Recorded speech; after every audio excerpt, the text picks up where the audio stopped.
Hello and welcome to another episode of Sports Scene. It's July 1st, 2020. Seems like it's just flying by now. We're getting through the summer. Sports are coming back soon. Season 12, Episode 5. We got some big news today, and I'm joined with my friends and colleagues all across America once again. We got Reagan Griffin Jr., Nick Kaufman, and Dan Huynh today. How you guys doing? Great. We are Excited to be hanging back. Good stuff, guys. Day, man. It's a beautiful day. I'm quite happy right now. Oh, Reagan's very excited today. I mean, you can already tell. Look at the jersey on backwards. Hey, man. Reagan got some good news this past week. We'll get to that at the end of the show. He's coming with another flaming hot take, as he always does on this show. Him and Dan I have a feeling, are going to go at it.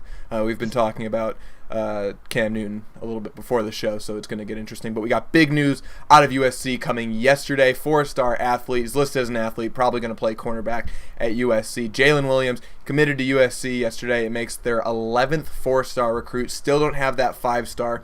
USC ranked number 5 by 24/7 Sports in terms of recruiting class for 2021. Guys, immediate reactions, rapid reactions to landing another great recruit from the California area. I love this. USC is getting their swagger back. I think that's kind of been the mantra this entire time. Yes, take back the West, but also just get their swagger back. I mean, USC, in terms of recruiting and just on the field, was always known as a team that they were just a bunch of bad dudes out there. They were going to go beat you in every facet of the game, and USC is trying to do that again. And I think bringing in Jalen Smith just adds to that physical element of the team. I mean, you look at him, he's lightning fast. He's going to be able to catch up with any and every receiver in the Pac-12. I mean, there's even rumors that he might even be able to run track at USC. So I think that USC is just showing they want to get back to these star stud athletes and skilled players who can really make a difference, especially in a very athletic Pac-12 conference. I definitely agreed with there, Nick. I think this is a nice addition to this team. Obviously, during the prior recruiting season, the Trojans recruited a lot of big, strong men on the line. I think in addition to that, you got a potential playmaker, a future return man, and Jalen Smith. And I think this obviously adds back to the swagger USC has been desperately been craving for the last year or two. I think he's a guy, he's going to come in and be able to have a really immediate impact. I see him, his game translates a lot to that slot corner position. Really good play recognition. The guy, you watch a lot of his tape, he's where he needs to be almost every single time because the dude sees he is really good at one of the toughest things at playing DB, which is keeping your eyes on your dude and then knowing what's going on for the rest of the field as well. He does a really good job of that. So I think he's somebody that could come and have an immediate impact. And then long-term, I see him projecting to that outside corner spot as well. So definitely a good pickup for USC. So my reaction to this is, obviously you want to look at it from a talent perspective. USC has a lot of talent. But the thing that I noticed from this is if you look at this guy's recruiting profile, right, offers, from a lot of schools, Texas, Cal, UW, Alabama, USC, Oregon. But you look at the first team that offered him, USC offered him in October, of 2019. Couple weeks after that, boom, Oregon. You know who was still at Oregon? Dante Williams. You can't tell me that this isn't, bringing Dante Williams to USC probably solidified this recruit. That's the impact of this, and that's why I kept saying, listen, Clay Helton probably should have been gone last year, right? We all want to talk about this. Clay Helton, love him or hate him, didn't meet expectations, especially in 2018, but also in 2019, and a lot of people were rightfully angry about him not going. But if you look at this if you take a step back here and you look at what USC was able to do, that's why I said it wasn't a doomsday situation when they kept him, because you replace a defensive coordinator, you replace a special teams coordinator, you bring in best recruiter on the West Coast, maybe best recruiter in the nation, right, with Dante Williams, and then you land guys left and right. 11 4-star recruits for 2021 already, right? They're recruiting for what they're going to need in 2021 right now, whereas 2020, I'm still not convinced that was that bad of a class. They got a bunch of big guys, which is what they need. They need offensive and defensive linemen. They landed those guys, right? Now you're looking down the line for when guys like Greg Johnson leaves, OG, some of your receivers, Tyler Vaughns is going to be leaving, Amon-Ra maybe, maybe early, but we'll see where that goes. But now they're looking at those skill position players and just showing, hey, we got these guys and we can get these really good skill position players now because we have such a strong recruiting base. Yeah, I think that's really one of the key additions this offseason has been the coaching staff.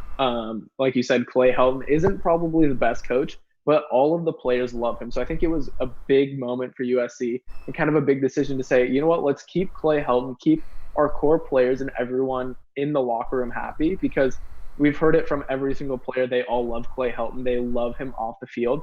He just isn't as great with the X's and O's. But then they brought in all the best coordinators and assistant coaches that they could to give him that support base around him. So you have Graham Harrell on offense, and then you have all the coaches they brought in on defense, Todd Orlando and Dante Johnson as some of the most notable ones. And so what they're trying to do is give Clay Helton sort of the responsibility of managing the players off the field, and then on the field it comes down to his coaches and his assistants. So basically they took all the burden of game day situations away from Clay Helton and are giving the keys to everyone else. Sometimes that's the mark of a truly great leader, right? Like there's guys like Nick Saban, Urban Meyer, Dabo Swinney. Those are the guys who are the figureheads of the entire program. But I think it can be just as valuable to have a guy who's, I relate to my players very well. Everyone likes me. I can relate to the fan base, to our boosters, what have you. And, I can step back and allow the people that are brought in to do their jobs in terms of X's and O's on the field. So, I was not a fan of Clay Helton when I first got here. And I got here as a freshman, and I didn't really see the value there. But, I know as well as anyone, sometimes the best leaders are the guys who can take a step back and let their subordinates do their job. So in that, I think Clay Helton's doing one hell of a job. I mean, I concur with both of you that, Clay Helton does get along with his players, and that is important. But even though the USC has been nailing on the recruiting trail as of late, my only concern is, can a lot of these players fully develop into the potential they have? Because USC has had classes where they've had a bunch of 5 stars before, and none of those players have fully developed. Not as many as USC wanted. Special case, JT Daniels came in as the number 1 recruit in the country, didn't quite develop. So my only concern is he didn't develop because he got hurt, and then you put in Keaton, and you're like, okay, well, we're not going to come back from this, and he transferred. I mean, JT never had a chance to even really get in there his sophomore year, especially under a better offensive coordinator, especially for his talent than T. Martin was, right? I mean, that's also kind of an error on the coaching staff. Well, no, that's what I'm saying. The coaching staff is fixed now, and now you have that ability to develop players. That's why guys are going to come here. I mean, you got Graham Harrell, you have Todd Orlando now. Those guys are going to be able to develop those players, and they want to go to those guys. I mean, we'd like to think so, right? We'd hope that that's a question that remains to be answered, because all we've seen thus far is this coaching staff's ability to recruit players, which they've done one heck of a job at. We can only hope that they'll be able to develop the talent that they have, but that's something that can't be answered until 2, 3, 4 years down the line, right? We really don't know what these guys are capable of in terms of recruiting players or developing players yet. Yeah, I agree with Reagan on that. It's kind of a wild card right now, but I think right now USC is a far better position with this coaching staff in terms of developing NFL talent than they were 2 years ago when it was T. Martin at the helm. And so I think really we're not going to see the benefits until a couple of years from now, but already it's just gotten off to such a hot start that I think USC is going to carry this momentum through, not just this season, but for the next couple of years, because they're like, all right, we're here. Let's develop these players. Let's make USC what it once was. And like they said, take back the West, be the dominant force that USC always has been. And I think everyone in the team, especially on the coaching staff, has bought into that. And I think the coaches especially understand the way to do that is to not develop great college players, but develop great professional players so that they are great in college. I mean, you look at some of the guys they have on the roster right now, and if they have a standout season this coming year, you could have a couple first-round draft picks, even in the 2021 NFL draft, right? You look at guys like Elijah Vera Tucker, he's up there. Talanoa, if he has a good season. Talanoa Hufanga, the safety. He has a good season, he could move up there. Who else were we talking about, Nick? I know a lot of mock drafts have Jay Tufele going in Jay the first round as well. Yeah. That's what I'm saying is you get these guys going there, and right, people are kind of griping about USC's draft class last year. I mean, you didn't really you only graduated like 4 guys that were starters, right? 4 or 5 guys, and then aside from Elijah Vera Tucker and Pittman, the other guys were obviously not going to get picked in the draft. Which is normal to have players graduating that you're not going to pick in the draft if you only have 5 graduating, right? Yeah. So I agree. Yeah, I agree completely. And I think that we are going to see this year, next year, and the next coming years that the response to USC wanting to be back to what it once was, it's going to show, especially in the draft. You look, Keaton Slovis, I mean, he's 2 years away from being drafted, and I think we can all agree he's going to be a for sure first round, probably even a top 10 pick if he continues to play the way that he has. So I think really we're seeing USC and the football program move forward and sort of return to what it once was. And it's going to show, the benefits are going to show in the next couple of years. Does it? Yeah. I want to pose another question real quick. Does it worry you that USC doesn't have a 5-star? And I want to preface this by saying, there is still a very large 5-star on the table in Corey Foreman, who is, hopefully for some USC fans going to stay local and commit to USC hopefully soon for them. Do you guys think hey man, maybe there should be another 5-star in this, or maybe we should lock down Foreman right now? Kind of what's your take on that? I'm not worried at all about that because you look, USC, their first issue that they had to deal with was taking back the West and basically blocking Oregon out and saying, wait, no, we're the dominant force in Southern California. We're going to get all the top recruits in SoCal. And that's exactly what USC has done. So it's not concerning me. They're not getting all the 5-stars right now because they had to first beat Oregon and sort of make SoCal their home once again. And so now I think the next couple of years, especially, we're going to start seeing all the 5-stars coming to USC because they won their first battle. They got the first task done, which was dominating SoCal recruiting once again. I mean, I disagree a little bit with you there, Nick. I mean, with every great recruiting class, you always need that 5-star to cap it out. And USC hasn't simply landed it yet. But with the results we've been getting, the school has been getting so far, I think I do have confidence that eventually the Trojans will lock down a 5-star. But until then, I am a little concerned that they should definitely try to lock down someone like Thelman pretty soon. I'm not concerned at all. I mean, all of these things are so arbitrary, right? Kids coming out of high school, we can slap these labels of 5-stars and 4-stars and 3-stars and what have you. And a lot of it's not even contingent upon the talent so much. I mean, I know so many people that have gone through the ranks of high school football. It's really more so about what sort of exposure do you have? What camps can you get to? Things of that nature. So I'm not so concerned with the 5-star, 4-star, 3-star label. I am more concerned with what sort of talent evaluation capabilities do you have within USC to where you can notice, hey, this 4-star is really a 5-star. I can notice 5-star talent in this kid. I can notice 4-star talent in this 3-star kid. That's what I'm more concerned with. And I think USC has proven to be capable of doing that in the past. And I think they'll continue to do so. So I'm not concerned at all. Well, you look at the situation with Keaton. I mean, Graham Harrell from the start of the season was like, this guy's good. This guy's going to be good. There's a reason he was, second string over Matt Fink, who's been there for 100 million years, is what it feels like at least. He's been here forever. Yeah, well, I mean, the other thing is, I think developing these guys too. And what is a 5-star rating as you came across with? I mean, you look at guys like Jake Garcia, right? He was a 5-star at one point. Now he dropped down to a 4.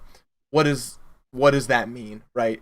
And I think USC is adept at identifying talent, regardless of whatever 24/7 puts however many stars on there.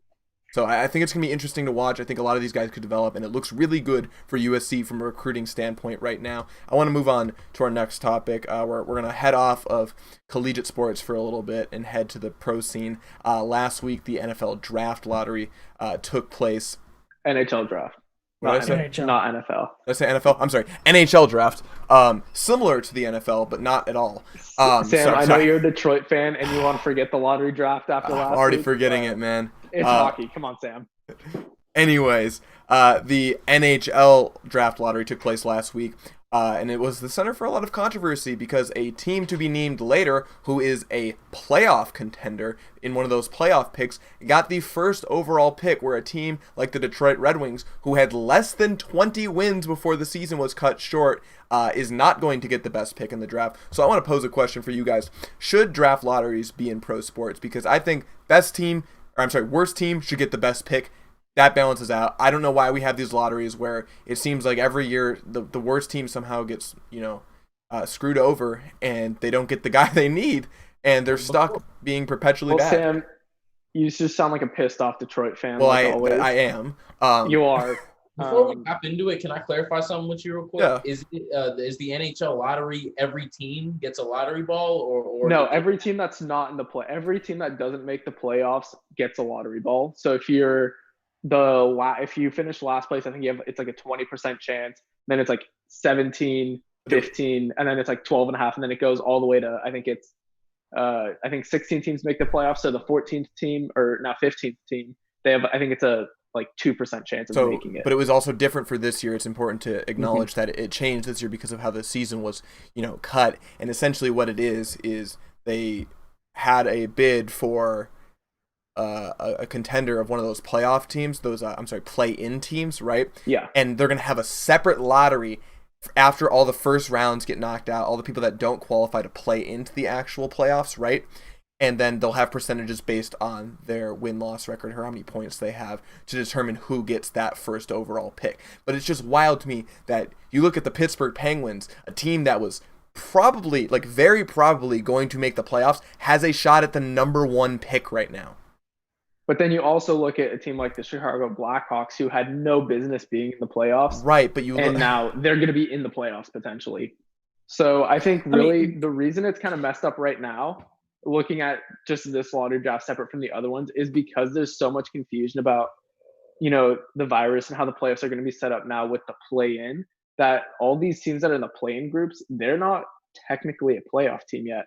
So I think they wanted to just sort of make it fair for those teams that maybe didn't make it, and now it kind of overreached, and one of those teams is going to end up getting the first overall pick.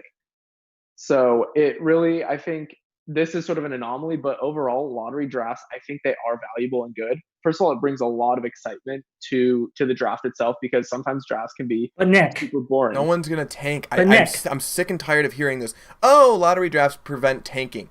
No team tries to tank, man. They got incentives. They got coaches that don't want to lose their job. They have reasons to want to win games. New York Knicks have entered the chat. The New York Knicks literally tried it last year. And then the NBA said, hold on, New Orleans is getting Zion Williamson, and then Memphis is getting the second pick, and New York ended up with RJ Barrett. They literally tried it. So let's not try to assert that no team's going to try to tank. Very few teams will try it. It just bothers me that you have this lottery where it just mixes up the bottom few teams for nothing. I mean, you're still getting a quality pick even if you do have a lottery, right? And you end up in 5 or 4 or wherever you do instead of first, right? I don't see the purpose of the lottery. I completely agree with Sam. The purpose of the draft is to help the teams that need the most help, and the draft lottery defeats the concept of that. So at the end of the day, a team that look at 2009, like the Chicago Bulls were bordering between playoffs or non-playoffs, and they ended up with the first pick. But they also robbed the worst team of considerably improving themselves. So at the end of the day, while it does, good for Chicago for landing it, you're screwing one of the poor teams over. And I don't think that's again, like I said before, it defeats the purpose of the draft, which is to help the worst teams there. Right, and if you want to talk about a league that should have it out of any of them, it should be the NFL. You have less games, right? You have teams that don't even play each other in a season, right? That makes sense to have a lottery, but in a sport like hockey, in a sport like basketball, where you're playing every team or a strong majority of them, right? Why? You're not going to tank all those games. You're going to win. You're still going to win games, even if you're not putting your best guys out there. You're just putting second stringers, getting them ice time or court time, trying to work them into the game or whatever. I don't understand it. If you want to talk about a sport where it should be at all, the NFL, but not in what I'm sensing here, man. Earlier this year when Stephen Curry broke his wrist, I had a friend assert to me that the charge should be taken out of basketball because it puts players at risk. And I told him, I'm like, if Stephen Curry wasn't hurt right now, would we even be having this conversation? Sam, I feel like there's a little bit of bias coming from you, man. I know it sucks, right? But I can't. I've always felt this way. This just reignited my flame. I don't get it. I think it's dumb. I think it's exciting. I personally love the lottery draft. Partially, I will admit I'm biased because I am an Edmonton Oilers fan, and we seemingly get the first pick every year. Thank you for the lottery for getting us Connor McDavid. But also, the lottery also adds excitement to the draft. The NFL draft is exciting because we know so much about college football. We know what's going on. But then you look at other sports like hockey, MLS, they don't have a lottery draft. It's just how you finish, and it's boring. No one knows what's going on in the MLS draft. But Nick, you add excitement just for what? You add excitement just for what? You want to get people engaged in the sport, watching the sport. I'm sure nothing gets me more engaged than seeing a first overall pick go to a team we don't even know yet. You know what else? Who doesn't deserve a first overall pick? The lottery draft. You're engaged now because you're pissed about the lottery draft. That's my logic with writing columns. That's very true. I can't talk about it from an NHL perspective. I know nothing of the sport.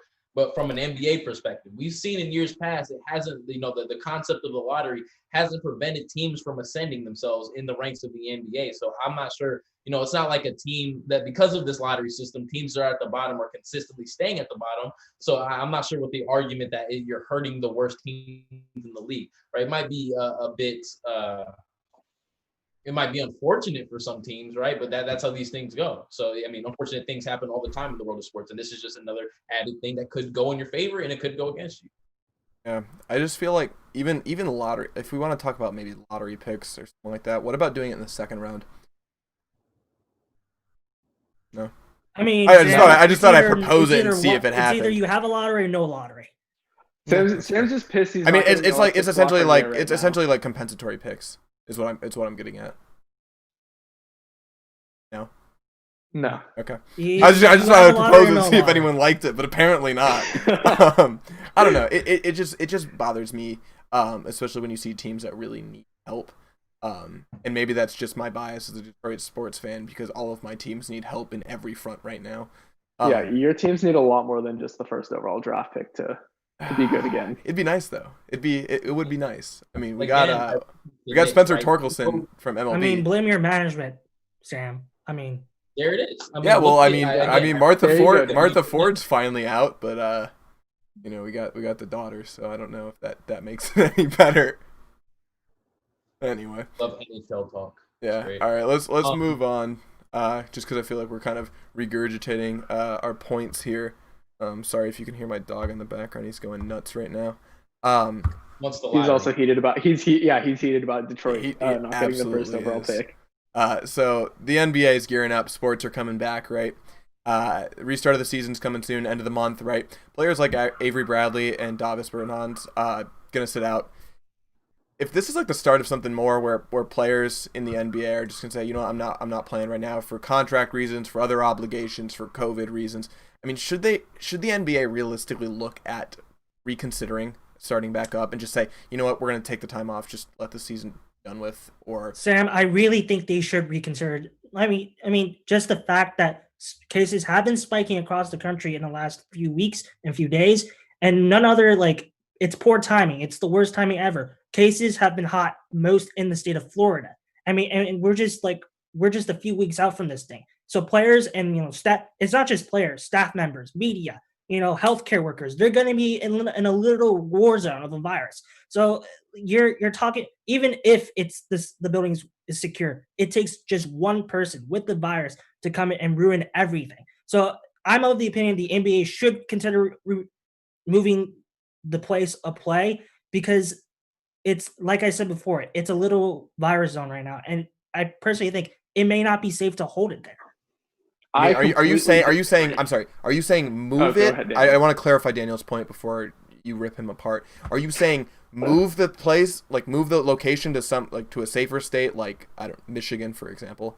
I mean, consider either moving it to a different state or maybe consider changing the format, lessening the season. I mean, it's you're just saying they should reconsider as whole, figure something else out because this right now is not the right thing that they should be doing.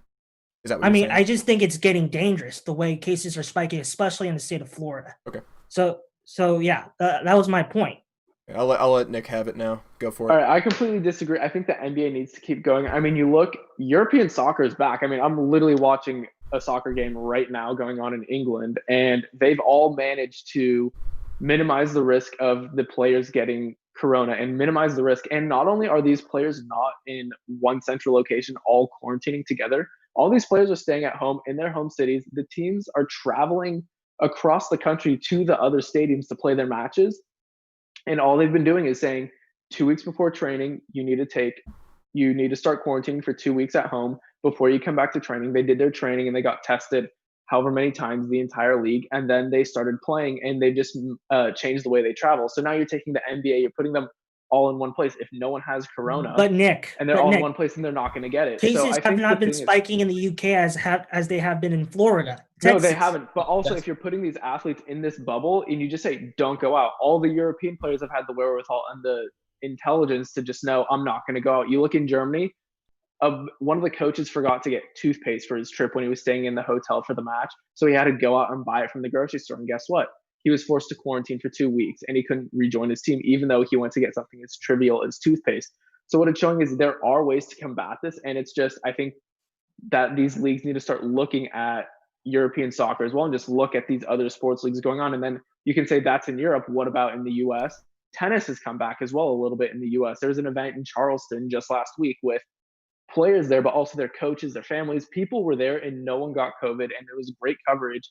And it shows that there are ways to do this smartly. And I think the NBA, they just need to look closer at what all these other leagues and sports have done to make it safe and sort of follow in those footsteps, because I think the right idea is there. And maybe they shouldn't, going to Daniel's point, maybe they shouldn't host it in Florida, but also if they're isolated in Disney World in Orlando and just say, you guys can't leave the compound, you can only go to the gym, to like the common areas, to the hotel, and to the stadium or to the arena, then that's fine. And I think they should look into that.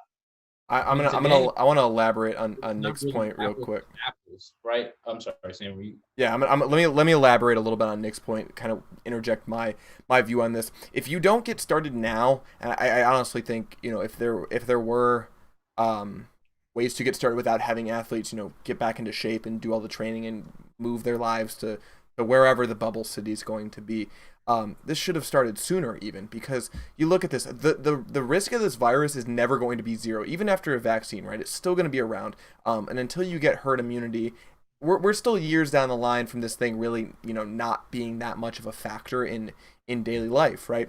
So if you don't get started now, where are you going to get started? And figuring out ways to do this, right? There's going to be risk, and it's the same thing with like what USC said, about, you know, coming back to campus, right? We know cases are going to occur, but we're going to do everything we can to track and limit. And you need to find ways as an organization to do that, because you can't, these organizations aren't going to be able to go on much longer without producing revenue, right? TV deals, contracts. I mean, what happens with some of these contracts?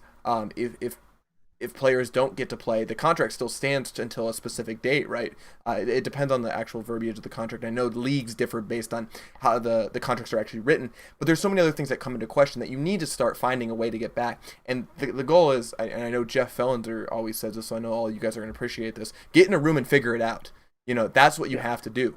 So that's where I stand. Reagan, I know you disagree, but Yeah, it seems as though the NBA has tried to get in a room and figure it out, and they've emerged from that room with a plan that just isn't sufficient in my eyes. I mean, to your point, Nick, you're talking about the leagues in Europe having stuff figured out. It's not apples to apples, man. Unfortunately, America's in a position that Europe is not, and that's America has not handled this in a sufficient manner. And compounding that with the fact that we're in this enormously important social moment, right? We haven't even referenced the fact that it might not be the best thing to have people paying attention to basketball when there's so much larger things going on. I know the NBA has said something like, we're going to put patches on the jerseys, paint Black Lives Matter on the court, allow the players to put things on the back of the jerseys.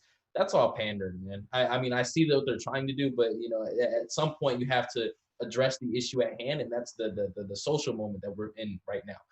That combined with the fact of COVID-19 and the risk of that, I mean, I know the players are supposed to be saying in that. The workers, however, they're coming and leaving. The owners, they're coming and leaving. And not to mention the fact that you're going to let the owners come and leave and the players have to stay. It just seems too haphazardly put together, man. If nothing else, the NBA, like you said, go in a room and figure it out. If nothing else, the NBA needs to go back in that room and come out with something else, because this is not it. I mean, do you think that this is going to have to take? Do you think they can adapt after that, though? I think a lot of this is a learning thing. We still haven't seen an American sports league come back yet. I mean, a major American sports league. I know we have to learn and try to figure things out, but like, we're literally putting people's lives at risk in doing that. We can't view these guys as experiments, right? These are people. Right. We can't put people at risk without having these things figured out.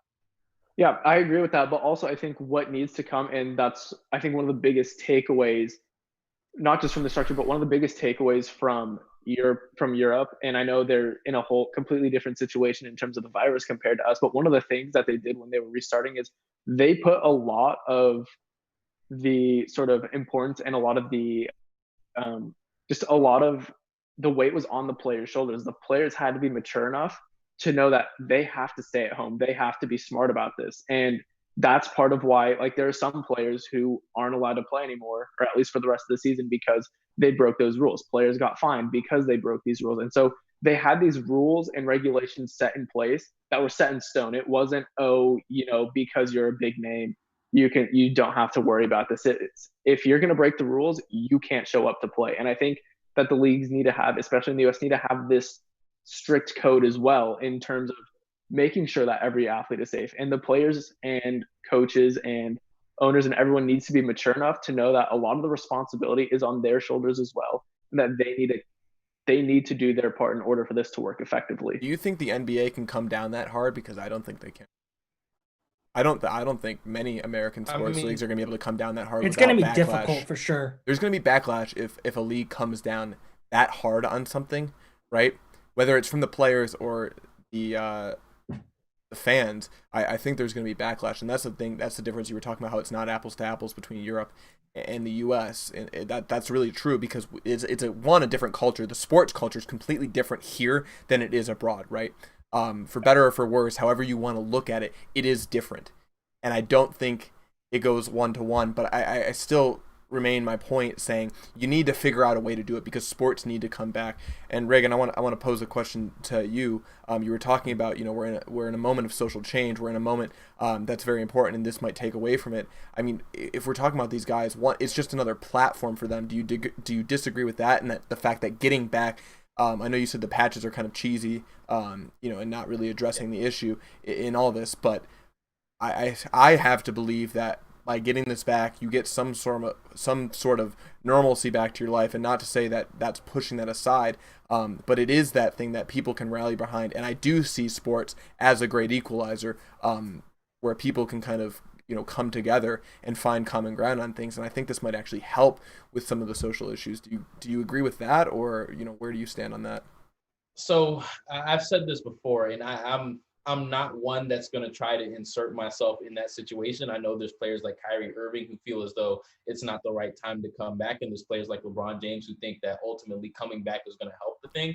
I don't pick and choose sides of that, because I'm not an NBA player. Those guys have the right to protest and try to affect social change however they see fit. What I will say is that if the NBA is going to stop its influence on this at painting something on the court and putting patches on jerseys, that's nowhere near enough. So I'm not sure exactly what that looks like, whether it's having, since we have all of these basketball players in one concentrated area, if we can have some sort of socially distanced forum or powwow to where these guys can express how they feel about these, and that's getting televised before these NBA games, something along those lines, something that's a bit more impactful than just saying stuff and painting it on a street or a court or putting it on a jersey. Right. I mean, if you has to be something a little bit more than that, but I know that sports can be an equalizer, but my biggest concern is that it's also a distraction. And I'm guilty of this myself. When I have something in my life that I'm not trying to deal with, I'll click on a YouTube video or go watch a game or something like that. And I would hate for the NBA to serve as some sort of distraction for people who want to isolate themselves from what's going on socially right now, because right now we're so entrenched in it. And I feel like that's something that we need as a country. I mean, if you look at what NASCAR's done, with Bubba, I mean, I've seen a lot of people saying, NASCAR's done more for their black athletes than, the NFL has done. Yeah. They have one black athlete, racing being a very predominantly white sport. I mean, even the NHL did some really good things. And I think, like you said, those open forums I think would be a great idea. And if there's one major sports league in America that I would trust to do it before all the others, it would be the NBA. Yeah. They're definitely progressive on the side of social change. So I think that's something that's honestly very possible. And I would like to see as well. Daniel, go ahead. I want to jump in. Yep. Like you said, you are correct, Reagan. Sports can be an equalizer, but it can also be a distraction. But you gotta also remember here, these NBA players, they're gonna be put into one neutral location for the next 1 or 2 months. I mean, it's basically a television production set, the way they're organizing it. And that in that essence, they could actually use it as a platform to promote the message because of the setting where they are, and it's basically a television production set at this point. Well, yeah, I'm kind of piggybacking off of that. What I'm going to go back to European soccer, because that's all I've been watching since it came back, is when the whole Black Lives Matter movement started, you started seeing not just in every league across Europe, they started making gestures and bringing that into the spotlight and bringing it not just into the American conversation, but in the European conversation as well. You look before every game in the Premier League, still today, everyone kneels for, I think it's a minute or something, right at kickoff. And then you look at the Premier League, the first 12 games they had back, every single jersey, instead of a name, it said Black Lives Matter. And you look, even some of the celebrations in the German league, players would have a shirt underneath that said Black Lives Matter. Or the other day, Todd Cantwell, a player, kneeled and put his fist up in solidarity with it. And so it shows that it's sort of put it in the national spotlight in Europe, and I think it could have the same effect in the US if done the right way. And I think the NBA of all leagues in the US at least is in the most prominent and likely position to be able to do something in the right taste and really get that message across without detracting from the meaning of it. I really think that if you put this back in the national spotlight, you're going to reach people that you're not reaching. It's easy to kind of get away from this, but if you have sports which everyone's going to be watching, it's easy to stay off Twitter and say, okay, I'm not going to look at Twitter because all of the stuff that I don't agree with is on there, right? If you are a bigot or if you disagree with this movement as a whole, which obviously you shouldn't. But if you put it in that national spotlight, I really don't think athletes, and I don't think fans, and I really hope leagues as a whole are not going to let this just be a distraction. I really don't think it's possible to not have this as a part of the game and have something at least, there, and what they do with it, I think will be strongly influenced by what fans, have to say about it. Yeah, and I don't disagree with anything that you guys are saying. I just think it has to advance, Correct. This whole movement over the course of the past couple of months, we've advanced past this point of symbolic gestures, right? Like I know people want to paint Black Lives Matter in Washington, D.C., and they want to, take knees in European soccer, and that's great, but we have to, at some point move past that and start making tangible changes. And that's why I think, players voicing that sort of stuff in, even in between, how they have those interviews in between the games where they'll show the NBA player and there's something with their, their career arc or whatever. Dwight Howard, how do you feel about your role on the Lakers? And they'll have that little powwow in the middle of the game. Something about that, players voicing themselves about Black Lives Matter to where people are forced to sit down and watch those things rather than just, seeing somebody take a knee or seeing a patch on a jersey or seeing a painting on it has to be a little bit more than that for me to be convinced that it's not going to serve as a distraction. Absolutely. I want to move on to our last topic because I know it's going to be a good one. I know Reagan is very passionate. Very excited. Look at his jersey. Here he goes. Reagan coming with the hot take. I'll preface it. Cam Newton. Reagan is the number one Cam Newton fan in all of America. There's no way someone likes this guy more than Reagan. He's a Patriot, filling the role of Tom Brady, who went to Tampa. Tampa Brady. Reagan, I'll let you come in with your hot take. What are you going with? I know it's Newton related. Let's go. This is the hot take that I have been proudest of all my sports scene shows, man. I'm happy to come out with this. Cam Newton, now that he's on an NFL roster, by season's end, he will be once again, and rightfully so, considered a top 10 consensus NFL quarterback. And here's why. I won't get into too much because I know, Daniel, you're going to come with some trash that I'm going to address. But I just want to say that Belichick and Tom Brady, that was successful. And Tom Brady is a guy who is mentally very sound, and he did all the things that were he needed to advance that offense. Now you have a guy that's mentally sound in Cam Newton and also athletically gifted, man. In the Deion Sanders interview with Cam Newton before the NFL draft. I know you guys haven't watched it because you're not as big Cam Newton as me. But the first question that dude asks, he says, Cameron Jarrell Newton, who are you? Cam Newton responds, simple and plain, I am a blessed individual. And that is what Cam Newton is. He's blessed, and he's blessed to be a New England Patriot. And I hate the New England Patriots, man. I hate them. But now that they have Cam Newton, you better believe that they're going to be my second favorite team this upcoming season because we're going to see the resurgence of one of the best quarterbacks in the NFL. Daniel, throw your trash out there, man. Go ahead. I mean, Reagan, I vehemently disagree with you. We're talking about a dude that has not been the same, like impact-wise, since that Super Bowl run. You're talking about a guy that's struggled with injuries in the last year, and also he's gonna be in a system that's built for Brady. It's not built for Cam. Newton's gonna have a whole year to adjust to that. To be frank, Reagan, I think Cam Newton is besides that Super Bowl year. Stats-wise, he's an average QB. I think he's not going to bring anything special to the table in New England. I still think, and plus they don't have a receiver threat. Cam's a very much a home run hitter. This system is built on efficiency. Cam is not efficient. He likes to throw the deep balls, deep impact throws. There is no deep threat on this team. There's no tight end. Cam, this team is going to be average. It's going to be a 7-9 season or a 9-7 season. Cam is nowhere going to be anywhere near the top echelon NFL quarterbacks. Right. I mean, Reagan, before you go in on Daniel, I need to say something because I'm with you in this camp. Newton is going to be phenomenal in New England. No, he isn't.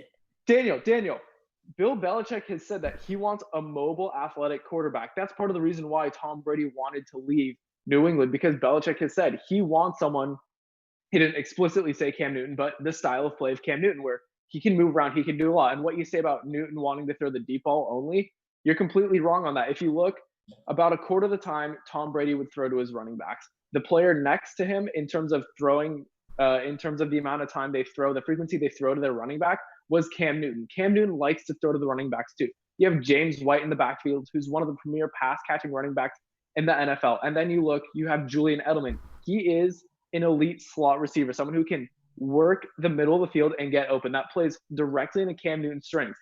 He's not the most accurate quarterback. I think we can all agree on that. Completion rate below 50 is at 59%. He's a fairly inaccurate QB. He's not one of the most accurate QBs, but also look at his receivers that he's had in Carolina. He's had nobody there to help him. Now he has Julian Edelman, one of the best receiving. Yeah, Greg Olsen. One of the best receivers in the. Okay, that's a tight end though. We're looking at wide receiver. We're looking at the wide receiver position. He has Julian Edelman. He has now N'Keal Harry, who has a lot of potential. He has James White coming out of the backfield. He has so many weapons around him now that he's going to be able to do something. And you have Bill Belichick, who's been wanting to have a player. But Nick, adjustments take time. For the last couple of years. Adjustments take time. What adjustment? You're okay. Here's my turn. All right, and I have my thesaurus here, so I want to pick out a couple of adjectives to describe your take, Daniel. Let's see. Stupid, ignorant, unintelligent, dumb. I don't know what that one is, but foolish, dull, thoughtless. Daniel, in his last successful season, 2018, we saw a completely different Cam Newton, and here's why we saw a completely different Cam Newton. We saw a new offensive coordinator, Norv Turner, come into Carolina and emphasize what you're exactly talking about is the Patriot system. Short, quick passes. That was arguably the best Cam Newton that we ever saw. His completion percentage was up. His efficiency was up. He was turning the ball over less. That's Norv Turner, who actually told Bill Belichick. News broke that Norv Turner told Bill Belichick Cam Newton would be great to have on your offense. You better believe that the adjustment, the learning curve for Cam Newton in that Bill Belichick system is not going to be that quick, man. It's not going to be that long at all. Cam Newton's perfect. That's my point. The best. Let me finish. Cam Newton is apt to be in that Patriot system, man. He's going to be doing exactly what he should have been doing this entire time, which is throwing those short route passes, except now he has the added bonus of something that Tom Brady never had, is that he can make plays off schedule. Now, all those times that we saw a play breakdown and Tom Brady forced to take a sack, now those are extra plays that Cam Newton can make, man. That take makes no sense that you would say he can't adjust to that system that was built for Brady. It's built for Cam Newton as well. 2018, Cam Newton was almost an MVP candidate. He was with that Carolina team started off one of the hottest teams in the NFL. So to say that he hasn't been the same since the Super Bowl is just completely false, because that was the best football that Cam Newton's ever played in his career, even better than that MVP season. Daniel, I want to add on to that really quickly, Reagan. What you said about Tom Brady, he would take sacks and those plays can now be extended by Cam Newton into something different. That's also one of the issues the Patriots had last year, and part of the reason why they lost to Tennessee is that pressure got to Brady. As soon as the offensive line collapsed, Brady couldn't do anything. He's not going to run anywhere. It was immediately a sack. Cam Newton has the ability to run over, under, through, do whatever he wants against a defensive player and make it into a plus play, even if the pocket breaks down. So even if the Patriots offensive line isn't as elite as it used to be, Cam Newton has the escapability and just the playmaking ability to make something out of nothing, which is something this Patriots severely lacked last year. So if anything, they're going to be stronger and better than they were last year. All right, Reagan, we're running out of time. I'm going to let you have the final word on Cam Newton here. Keep it quick. Give me 30 seconds. What are you excited for most? So something that I haven't addressed with Cam Newton is the injury history. Now, obviously, that's something that he's had to face. 2018, that was the year he actually got injured against the Pittsburgh Steelers, and he hasn't looked the same since. I think he's going to be benefiting from the fact that he's had essentially all of last season and then all of this offseason to get 100% and completely healthy. I think we're going to see a healthy Cam Newton. I think we're going to see a great Cam Newton. You guys see this, man. I'm like the biggest Cam Newton fan out here. I'm super excited. The dude plays the game with so much love, so much joy, so much passion. it's almost, we won't call it Brady-esque, right? Because people obviously view those two people in different lights. But to me, it's Brady-esque. The same passion that I see Tom Brady bring to football, I see it exactly, even more so than Cam Newton. He's going to be Superman. He's going to be dabbing. He's going to be hitting the folks, man. I can't wait for it. I'm so excited to have my boy back in this league. And he's going to show all of the Cam Newton haters, i.e. you, Daniel, and the people that 9-7. 9-7. Look foolish, dumb, 9-7. One thing I will say is we've already learned that Cam Newton does not like the same ball inflation that Tom Brady did. I don't know if you guys saw that video of him at practice where he's asking if this is a Tom Brady ball because it was a little deflated when he got it off the snap. I thought that was a little funny note, but we're going to wrap things up right there. We're running out of time. But guys, as always, thank you for taking the time to be here. Great discussion, Reagan and Dan. I look forward to more arguments about Cam Newton when the season comes around. I know we're looking forward. Argument. I'll just be right, but we can talk. Hey man, I love that you broke the thesaurus out. Fantastic content right there.